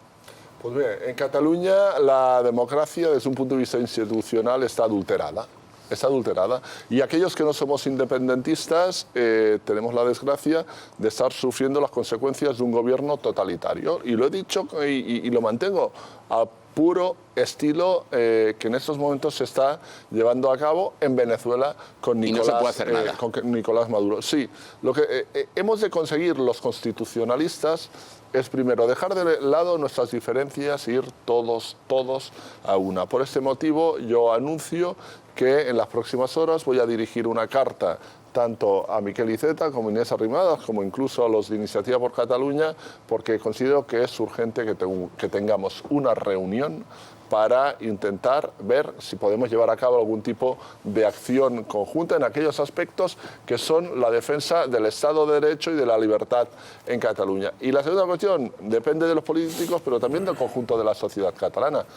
Esos miles y miles y miles de hombres y mujeres que viven en Cataluña y que cuando hay unas elecciones autonómicas dicen que no van a votar porque esas no son las suyas, que no son independentistas, pero que ellos dicen que a ellos les preocupa las generales, las autonómicas no, que no son las suyas, pues todas esas personas que no son independentistas, el día que se convoquen las elecciones, que en algún momento se van a convocar las elecciones autonómicas, lo que tienen que hacer es ir a votar. Es ir a votar, hombre, y en este caso, si nos votan a nosotros, pues mejor, porque somos una garantía de que no va a pasar nada en Cataluña. Chencho, venga. Yo creo que estamos siendo un poco optimistas, y usted también, yo también. Si usted sale al balcón de su casa y dice, yo soy el presidente de los Estados Unidos, primero la gente se reiría, y segundo, allí no habría nadie. Si este señor sale después de esa farsa de referéndum del día 1 de octubre, sale al balcón de la Generalitat, las consecuencias eran diferentes. Sobre todo, si hay 200.000 personas allí, que probablemente las habrá, o más. Pero la validez jurídica es la misma. Vamos, termino. Yo estoy de acuerdo con usted que ellos están buscando el choque de trenes. Ellos están buscando cómo presentarle a los ciudadanos catalanes, sobre todo a los que no están convencidos de la independencia, que Madrid los oprime y que ustedes los catalanes son víctimas del resto de España. Voy más allá. A muchos de ellos les encantaría encontrar un mártir, porque ese mártir lo podrían vender como que se ha inmolado por la independencia de Cataluña. Ahora bien, la idea de que Mas pasó a la historia, la señora esta pasó a la historia, On pasó a la historia, pues está bien, está bien. Llobregat desaparecerá más con su sonrisa petulante, estoy encantado. Pero eso no ha parado el proceso. No ha parado. ¿Y qué va a hacer el gobierno si llega el 1 de octubre y estos señores intentan hacer el referéndum? ¿Cómo lo para? El gobierno y las instituciones van a hacer todo lo que el Estado de Derecho permita para evitar que el día de 1 de octubre se produzca ese referéndum para separar a Cataluña de España. Y eso significa, cuando digo todo, es todo. Y me parece que se me entiende. En lo cual, si hace todo, habrá una parte importante de la izquierda española que disentirá. Bien, pero que dirá, esto es culpa del PP tanto como de los separatistas catalanes. Bien, pues Por lo tanto, ahí tenemos un problema. Este es el problema más grande que tiene España, con mucha diferencia. Por eso yo he señalado hace un momento que creo que es importantísimo que los partidos constitucionalistas dejemos de lado nuestras diferencias y vayamos de la mano juntas en aquellas cuestiones que son básicas, y en este momento la situación que estamos viviendo en Cataluña es una situación excepcional. Pero que todas las personas que nos están viendo tengan la absoluta tranquilidad y garantía de que nadie va a convocar, mientras gobierne el Partido Popular en España, nadie va a convocar, nadie va a celebrar. Convocarlo pueden convocar, pero les va a durar 10 minutos. Pero nadie va a celebrar un referéndum en Cataluña, ni el día 1, ni el día 2, ni el día 25, para separar Cataluña del resto de España. Pueden tener la absoluta tranquilidad y la absoluta y la total seguridad. Sí, señora Albiol, pero quizás el para terminar, venga. Quizás el problema es ese, acaba de decir ahora mismo. Cuando digo todo, es todo. Creo que se me entiende. El problema es que muchas veces, por darlo como obvio y por no decirlo, verbalizar exactamente cuáles son los planes de coacción o de no coacción del Ejecutivo, hay mucha parte del electorado que no les entienden. Y no hablo precisamente de usted, que suele ser el más clarito en estas cuestiones, pero es verdad que el Ejecutivo, en este asunto en concreto, la claridad ha brillado por su ausencia. Hoy, concretamente, hoy, y vaya por delante que a mí me parece un problema estar en una nación en la que no se puede citar un artículo concreto de la Constitución, pero María Dolores de Cospedal ha citado uno, el artículo 8, que habla precisamente de que las Fuerzas Armadas son la garantía, los garantes de la unidad territorial del Estado y de la soberanía nacional. ¿Se plantea la intervención del Ejército en Cataluña? Pues mire, yo lo que le digo es, ¿el Ejército es democrático? ¿Sí o no? Evidentemente. Bien, pues por tanto es una opción que está encima de la mesa que evidentemente ni yo ni nadie sensato quiere que se tenga que producir. Pero también le digo que el Estado tiene un abanico y el Estado y las instituciones democráticas tienen un abanico de posibilidades. Y en función de ese abanico de posibilidades que van desde medidas como las que se están tomando ahora a las medidas más radicales o las medidas más contundentes, radicales no, las más contundentes, forman parte de ese elenco de posibilidades. Y en función del grado de locura y antes de que se pueda producir una situación de ruptura en Cataluña, es evidente que el Gobierno y las instituciones utilizarán todos los recursos. De locura, y le digo, ya ha quedado bastante constatado. Y le digo para que se me entienda, yo no hablo en nombre del Gobierno de España. Yo hablo en nombre del Partido Popular de Cataluña. Y los hombres y mujeres del Partido Popular de Cataluña no nos tiembla la voz para decir que si las instituciones democráticas creen que es necesario la aplicación del artículo 155 de la Constitución, al Partido Popular de Cataluña, lamentándolo mucho porque significará que se ha llegado al final de cualquier consecuencia razonable, estaremos de acuerdo que se ¿Y la intervención del Ejército? Puede estar relacionado, es evidente. O sea, todo eso está muy bien, señor Albiol, pero contésteme a esta pregunta. Del Ejército en Cataluña. No ha dicho eso. No. Yo he dicho eso. No ha dicho eso. A ver, Maripau, que lo La ministra del Interior, la ministra de Defensa, ha dicho que el Ejército garantiza la unidad de España. Y esto es obvio porque está recogido en la Constitución. ¿Verdad que no vamos a discutir esta cuestión? Pues yo lo que digo que está ¿es legal? Sí, porque está recogido en la Constitución. A partir de aquí hay un elenco de posibilidades. Es evidente que las posibilidades más contundentes no deseamos que se tengan que llevar a cabo porque significaría que estos irresponsables han llegado al final, y yo deseo que aunque falte un segundo impere el sentido común, pero si al final de toda esta situación se llega a una situación de que no hay marcha atrás por parte de estos irresponsables que están gobernando Cataluña, desde el PP de Cataluña vemos totalmente justificado la aplicación de medidas, entre ellas la aplicación de No, pero señor Albiol, contésteme a esta pregunta, y no va con mala leche. Todo esto que usted está diciendo me parece estupendo. Al fin y al cabo son los instrumentos jurídicos y legales que tiene un Estado de Derecho. No se va a celebrar el referéndum bajo ningún concepto, nos dice. También nos dijeron eso la anterior vez y se celebró.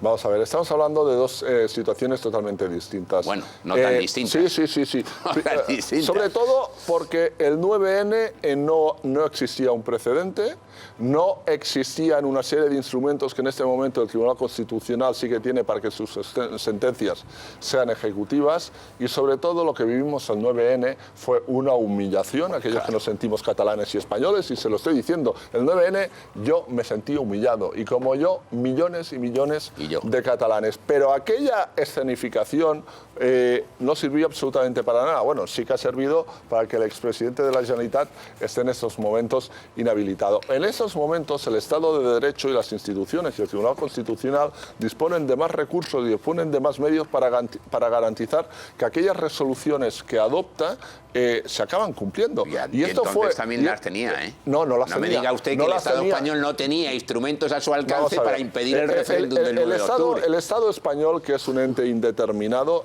si hablamos del Gobierno de España, como estamos en un Estado de Derecho, hay actuaciones que no le corresponden a él, sino que le corresponden a instarlo a que lo lleven a cabo los tribunales. En aquellos momentos el Tribunal Constitucional no tenía instrumentos para poder garantizar que las sentencias se cumplían, mecanismos para garantizar que las sentencias se podían cumplir de manera inmediata. A través de la reforma que se llevó a cabo en septiembre del 2015, el Tribunal Constitucional dispone de esos elementos para poder... En 2014 lo que pasó fue que el presidente del Gobierno pensó que esto se iba a solucionar poniéndose de perfil, y nos encontramos 3 años después. El señor presidente del Gobierno tiene posiblemente uno de los problemas más grandes que se va a encontrar en sus 2 mandatos, y aquí seguimos igual.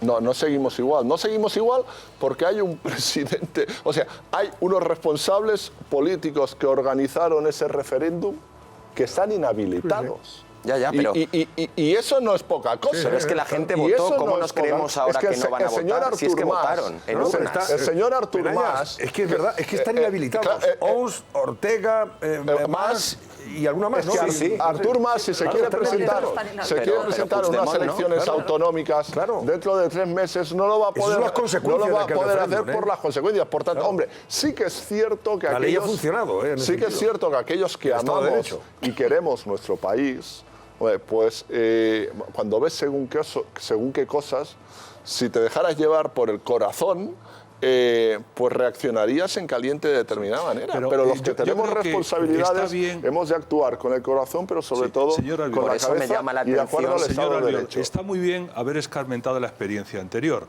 pero antes hubo instrumentos que no se utilizaron porque se creía que no iba a pasar lo que realmente pasó. Es verdad que se han puesto otros, digamos, instrumentos legales y bueno, y aquí estamos haciendo una composición del lugar, pero no nos olvidemos de una cosa, es decir, la dimisión la destitución fulminante del conseller de Empresas y de Conocimiento viene porque él dice una cosa tremenda. Él dice, bueno, yo estoy dispuesto a ir a la cárcel, pero lo que no estoy dispuesto a que mi patrimonio mi patrimonio, perder mi patrimonio por embarcarme en esta historia que todos sabemos que va de farol y que no se va a celebrar. Hecho no de poco importante. Por tanto, estamos junto a otra mejorando. circunstancia, decimos aquí, vamos a ver, el proceso en el que está Puigdemont, en el que ha embarcado su propio partido, y que tiene su traducción en la frase de Ons. Es decir, es que estamos hasta los huevos, perdón por la expresión, que me recuerda una vieja frase de Estanislao Figueras, presidente de la Primera República, catalán también, y que no hay que recordar que se despidió de sus compañeros diciendo: mire ustedes, estoy de todos ustedes hasta los mismísimos cojones, y perdón por la expresión, y dimitió en ese momento. Es decir, dentro de la dinámica en el que el presidente Puigdemont ha metido a su propio partido, que lo ha destruido, con unas consecuencias que ha producido lo que se llama dentro de la antigua Convergencia un golpe de Estado, porque claro, es que todos los imputados y todos los inhabilitados son de Convergencia, mientras Esquerra Republicana de Cataluña se va de rositas. Eso está creando un problema enorme. Y se come enorme. electoralmente. Entonces, junto a ese problema, hoy a mí lo que me preocupa, y voy a otra parte, por ejemplo, hoy en la rueda de prensa que ha dado Pedro Sánchez, ha dado un poco que le preocupa la inacción, el quietismo del presidente Rajoy, que tenía que haber un diálogo, etcétera, etcétera. A mí me ha preocupado porque el Partido Socialista ha entrado en una dinámica, a mí me parecía Pedro de los peros, porque ha puesto a cada decisión que se le planteaba un pero. Si aplicamos este 155, si aplicamos lo otro, por ejemplo, con relación a las palabras que ha pronunciado la ministra de Defensa, Cospedal, diciendo sobre en un momento determinado que el ejército es garante de la unidad de España, una cosa evidente que está él ha dicho, con amenazas no se va. Es decir, a mí lo que me preocupa es que frente al reto, al desafío, al desatino del independentismo, que los partidos constitucionalistas mantengan una posición común. Eso es lo que me preocupa. A ver, Xavier, para terminar. Para terminar, primero, no perdamos de vista que el responsable de lo que está ocurriendo no es tan solo este señor que está apareciendo en las fotos, en las pantallas, que es Puigdemont, sino que es el señor vicepresidente de la Generalitat, Junqueras, que es el que aspira a que Puigdemont se queme y después heredar el poder en la Generalitat, y por tanto es corresponsable de lo que está ocurriendo en estos momentos, y de ahí viene la frase del inhabilitado exconseller Francesc Homs, de que están a Pero mire las encuestas, señor Albiol. Vamos a ver, encuestas que tenemos que hacer una pausa enseguida. Yo quiero despedir a Xavier García Albiol con los titulares. Ahí hemos visto algunos de los titulares de mañana de la prensa. El Mundo destaca: Puigdemont presenta la ley que deroga el Estado en Cataluña. A ver si podemos ir. Ahí está, vamos a ir viéndolo. Ha presentado hoy la ley que deroga el Estado en Cataluña. La norma del referéndum de independencia se declara como ley suprema y decreta un régimen jurídico excepcional. Prevé que la consulta se celebre sin un censo oficial y en la que los ciudadanos estarían obligados a ser vocales de mesas electorales. No exige una participación mínima para que el resultado sea válido, y si ganara el sí, la independencia se proclamaría en solo 48 horas. Frente a ello, la vicepresidenta Sánchez Santamaría advierte de que puede parar la ley en 24 horas y Pedro Sánchez insta a Rajoy a abrir el diálogo con Puigdemont. Y la ministra de Defensa recuerda que el ejército garantiza por tierra, mar y aire la soberanía y la integridad de España. Eso es lo que destaca hoy El Mundo como noticia importante, además de la foto de Puigdemont. También foto de Puigdemont en La Razón, perdón. Golpe a la democracia, que así titula además su editorial La Razón. La ley del referéndum prevé que se declare en 48 horas la independencia si gana el sí el 1 de octubre próximo. La norma prevalecerá sobre la Constitución y no habrá un mínimo para que el resultado sea vinculante. Y habla también de la guerra abierta en el Partido Democrático de Cataluña. Homs dice estar hasta los huevos de que Puigdemont solo escuche a Esquerra y a la CUP. El gobierno advierte de que al Estado le bastan 24 horas para frenar el plan soberanista. Voy con ABC, que dedica también toda su portada al asunto: jaque al Estado de Derecho en Cataluña. Ahí lo ven ustedes. La Generalitat presenta un delirante proyecto de ley que pisotea derechos, garantías y libertades de los propios catalanes para imponer la consulta ilegal de octubre y la consiguiente independencia. Y por último, El País habla de Puigdemont, que presenta en un teatro una ley sin garantías. El presidente declarará la independencia en 2 días si gana el sí por un solo voto en el referéndum. Rendirnos tendría un precio muy alto que pagarían las generaciones futuras. El texto de esa ley no fija un mínimo de participación para poder dar por válida la consulta. Bueno, pues esto es lo que destacan los periódicos. de hoy, de esta mañana, en relación con esto que hemos abordado y dialogado con Xavier García Albiol. Vamos a ver, lo dejamos ahí de momento, señor García Albiol. Mañana tiene usted reunión en la Moncloa, ¿verdad? Bueno, no, una reunión. No es una reunión, un encuentro con la vicepresidenta. Vamos a ver, a ver cómo queda todo esto. A ver cómo queda todo esto. Ya nos contará, ¿eh? Y esperemos que se imponga la cordura, que es lo que efectivamente ahora mismo no estamos viendo, desde luego, en lontananza. Xavier García Albiol, gracias y muy buenas noches. Vamos a hacer la última pausa de la noche y enseguida volvemos para repasar otros temas de interés de los periódicos. Venga.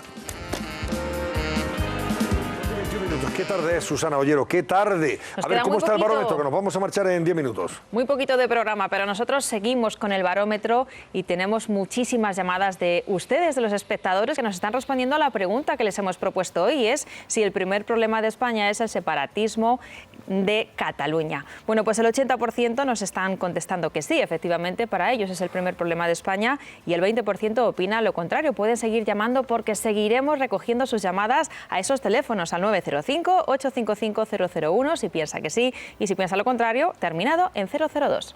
Bueno, algunos titulares más de la prensa de hoy en este repaso que hacemos a esta hora. El Mundo también destaca que la Fiscalía pide algo que ya hemos comentado al comienzo de nuestro programa. La Fiscalía, y vosotros habéis sumado todos los años de cárcel, Paco, pide un total de 375 años de cárcel para los 8 agresores de Alsasua, los que agredieron a los guardias civiles. Noticia que ya hemos comentado al comienzo del cascabel. Y el Gobierno respalda una subida de los salarios de hasta el 3%, dado que han sido muy buenos los datos sobre empleo del pasado mes de junio. ¿Esto es realista o no? Bueno, sí, es realista. José Luis, a ver. Es dar el primer paso para arreglar un problema muy grave que tenemos, que es el déficit de la seguridad social. Si los trabajadores cobran un poquito más, las cotizaciones que pagan los empresarios son un poco más elevadas y ayudaremos a paliar el déficit. Por aquí sí que hay una buena vía y un buen primer paso. ¿Y la subida salarial del 3% crees que es viable, que al final puede hacerse efectiva? Yo, tal y como he visto, y la recuperación de la competitividad de la economía española gracias a moderación salarial, yo personalmente creo que hay que subir salarios, pero tampoco tiraría campanas al vuelo. O sea, ¿el 3% te parece mucho? A mí personalmente lo dejaríamos en un 2 o en un 2,5. Bueno, vamos a ver en qué va, en qué queda la cosa. Eso se llama afinar. Claro. La Razón habla también de este tema. Dice, Báñez pide subir los sueldos tras caer el paro a niveles del año 2009. El desempleo disminuye en junio en cerca de 99.000 personas. Hombre, el presidente de la Comisión Europea le ha pegado una bronca a los parlamentarios ausentes, porque había 30... ¿Cuántos son en el Parlamento Europeo? ¿Cuántos paisanos se juntan ahí? Había el 5%. El 5%. Había 30, pues multiplicamos por... Había 37, creo. El 5%. Claro. Una auténtica vergüenza. Es una vergüenza, vamos. Lo que había ahí es que nada. Y entonces ha criticado el absentismo de los europarlamentarios en Estrasburgo. Dice, esto es ridículo. Oye, y Tajani, que es el presidente del Parlamento, se ha enfrentado a él. Diciéndole, usted está aquí para ser controlado por esta Cámara, y no usted para controlar a la Cámara. Dice, claro, le ha faltado a Juncker decir, pero ¿quién me va a controlar? Mis 30 paisanos me los como vivos. Si aquí no hay nadie, si esto es una vergüenza. No, llevan razón los dos. Ya, claro, pero es que es verdad. no puede tirarle de la oreja a la Cámara, porque es la Cámara que lo... Sí, pero que había 30 tíos pero ahí, estaba hombre. diciendo una verdad como ejemplo. Un 5%, unos señores que están... ¿Queréis verlo? Vamos a verlo. Están bien remunerados. Vamos a verlo. 8.500 euros. El Parlamento Europeo es ridículo, muy ridículo. Que haya solo una treintena de diputados en la sala demuestra que la Eurocámara no es seria. Si en vez del señor Muscat estuviera aquí la canciller alemana Angela Merkel, difícil de imaginar, o el presidente francés Emmanuel Macron, más fácil, tendríamos un hemiciclo lleno. Le pido, señor presidente, que se exprese de forma más respetuosa. Puede criticar al Parlamento, pero no es la Comisión la que debe controlar al Parlamento, sino al contrario. Sois ridículos. Nunca volveré a una reunión de este tipo. El Parlamento controla a la Comisión, pero la Eurocámara debe respetar las presidencias de los países más pequeños. Bueno, luego Tajani le ha pegado otro viaje, pero es verdad que, claro, es que él había organizado una reunión con el presidente de Malta, que es además el presidente de turno de la Unión Europea. Dice, claro, mira aquí el presidente de Malta. Aunque sea de Malta. Aunque sea de Malta, con 30 tíos aquí nada más. En fin. Pero el adjetivo no es el de ridículo. Bueno, es el de indecoroso, es el de impropio, es el de vergonzoso, pero no el de ridículo. Pero bueno, los dos tenían razón, al margen de que efectivamente Juncker, el lenguaje que utiliza siempre comete algunos excesos y de hecho se ha reunido posteriormente con el presidente del Parlamento y le ha pedido disculpas por los calificativos que ha empleado. Pero ha ocurrido otra cosa, no solamente que le haya montado la bronca, sino que los folios que iba a leer la intervención la ha recogido y se han ido sin pronunciar su discurso. Bueno, más titulares. El País. El gobierno cree que es el momento de una subida salarial. Bien, ya lo hemos hablado. Lleva foto de portada en El País del presidente de Corea del Norte. Corea del Norte eleva el desafío a Estados Unidos con un misil de largo alcance. Oye, estos están encantados de seguir provocando. Estos un día les van a pegar un focotazo. Espero. Sí, pero no es fácil pegárselo, Bueno, vamos a ver. Espero que se le dé a ellos y nada más, y que se quede la cosa. Pero es lo que se están mereciendo. Tiene a Corea del Sur a 50 kilómetros. Este energúmeno se merece esto. A ver si ya acaban con los dictadorzuelos estos que ponen en peligro la paz mundial. Solamente la de sus países, claro. ABC en su segunda portada. Junio registró 87.692 afiliados más a la Seguridad Social. Estamos ya en el número de 18.433.107. Todavía nos queda para llegar a los 20 millones, Todavía queda 1,5 millones. Finales de 2019. Se han recuperado ya 3. Sí, 2 millones y pico se han recuperado. Se han recuperado 3 de cada 4 cotizaciones. 2 millones de cotizantes de la crisis. Pero será todo, Antonio, será todo empleos precarios, de los que no valen para nada, empleos basura. Lo dice usted con ironía. Diga usted que es ironía la que está utilizando, porque aquí no se entiende bien. Van a pensar, evidentemente lo estoy diciendo con ironía, porque hay gente que nunca está contenta. Hay algunos que consideran que todo esto, pues forma parte de la recuperación mundial y no le dan importancia. Ahora sí, si en lugar de 3.362.000 parados, que es lo que hay ahora, hubiera 5 millones, estarían poniendo el grito. Es verdad que el viento viene de cola y eso está bien, pero lo mismo... Y 6 millones. Sí, lo mismo que el viento viene de cola, hay otra razón, que ningún país está creciendo a los niveles de España. Luego, estamos al 3%. Se está haciendo bien, y una de las cosas que se está haciendo bien, al margen de las críticas, es la reforma laboral que precisamente se está poniendo en brete y que la oposición parlamentaria quiere conjurarse para eliminarla, cuando es digamos, la gasolina que está empujando la creación de empleo en los niveles que estamos conociendo. Bueno, también habla ABC de... Lo que no quita, con perdón, que tardo medio segundo, de que la desigualdad y los trabajos precarios son un reto para España, pero para todas las democracias occidentales. Todas. Bueno, porque ya posiblemente el tipo de industria, el tipo de que se está desarrollando, ya empleos fijos no crea. Es decir, los negocios son de unas características que no es como antes, que tú creabas una empresa y duraba años y años y años haciendo lo mismo. Haciendo lo mismo mejor, pero haciendo lo mismo. Ahora eso ya no es posible. Bueno, lleva también a veces la portada, la fiscal general de Venezuela denuncia un juicio farsa para destituirla. Precisamente tenemos unas imágenes, ¿verdad, Susana, de Maduro? Sí. Bailando el tío como si no pasara absolutamente nada en su país, feliz y contento, marcándose ahí un baile de salsa con su señora. Pues sí, vamos a recuperar esas imágenes. Fueron este fin de semana en un evento retransmitido por la televisión de Maduro allí en Venezuela. Era un acto del partido y ahí vemos cómo Maduro baila una salsa con su mujer, mientras 85 familias están velando a los muertos que llevamos en los últimos días de represión contra el régimen de Maduro. Ahí le vemos también tocando un instrumento musical. Ha sido muy criticada estas imágenes. Claro, es que el país está como está y este señor se dedica a darse la vida padre. Un Nerón caribeño tocando la lira. Ahí está. Bueno, más titulares. El Economista.es. JP Morgan y Globalvia exploran una contraoferta sobre Abertis. Ahí también, según decís, José Luis, respaldo a la ampliación del Santander. El paro cae a mínimos de 8 años por el nuevo récord de contratos. Y alguna cosa más. Iberdrola recibe la aprobación para fusionar Electro y Neoenergía.